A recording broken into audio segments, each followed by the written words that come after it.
નમસ્કાર, જય ગૌ માતા। આજે આપણે એક એવી સંસ્થાની મુલાકાત લેવા જઈ રહ્યા છે જે જીવ માત્રના કલ્યાણ અર્થે જ સમર્પિત છે। દેવભૂમિ દ્વારકા જિલ્લાના ખંભાળિયા તાલુકાના કંચનપુર મુકામે એનિમલ કેર ચેરિટેબલ ટ્રસ્ટ દ્વારા સંચાલિત જીવ માત્ર કલ્યાણના અર્થે જે સમર્પિત છે, જેમાં આઇસોલેશન વોર્ડમાં 150થી વધુ વૃદ્ધ બળદો તેમજ ગૌવંશજોની સેવા થઈ રહી છે। તો આવો આપણે મહારાષ્ટ્રના મુખેથી જ સાંભળીએ કે તે કઈ પ્રકારની સેવા આપી રહ્યા છે। અહીં આશ્રમમાં રહેલા બળદ, ગાયો, નિરાધાર ગૌની સેવા કઈ રીતે થઈ શકે છે એ આપણે જાણીએ મહારાષ્ટ્રના મુખેથી। મહારાજ, આપ કઈ રીતે ગાયોની સેવા કરો છો, કઈ રીતે નિરાધાર વૃદ્ધ બળદોની સેવા કરો છો?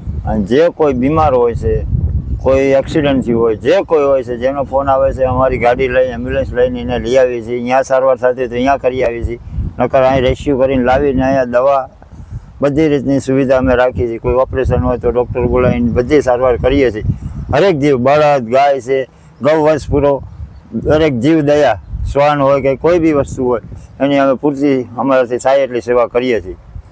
આશ્રમની અંદર વયવૃદ્ધિને આરે હોય તેવા બળદો, જેની સ્થિતિ દયનીય હોય, એવા નંદી ગૌ માતા જે પોતાના માતૃત્વ ધારણ કરવાની આરે હોય અને પોતે એક ગૌના બછડાને જન્મ આપવાની હોય, એવી પ્રક્રિયા જ્યારે હોય ત્યારે પણ પોતાના માલિકો પોતાની મર્યાદાઓ નેવે મૂકીને તરછોડી મૂકતા હોય છે।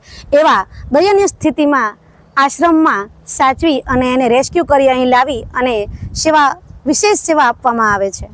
અશક્ત અને ગંભીર રીતે ઘવાયેલી ગાયો માટે આપનું યથાશક્તિ યોગદાન આપી શકો છો, જેના માટે નીચે આપેલ નંબર તેમજ સ્કેનર તેમજ જાતે મુલાકાત પણ આપ લઈ શકો છો। દેવભૂમિ દ્વારકા જિલ્લો, જામ ખંભાળિયા, કંચનપુર પાટિયા, Balad Ashram animal care charitable and trust. આવો તો આપ સર્વે યથાશક્તિ યોગદાન આપી સેવા પરમો ધર્મના સૂત્રને સાર્થક કરીએ।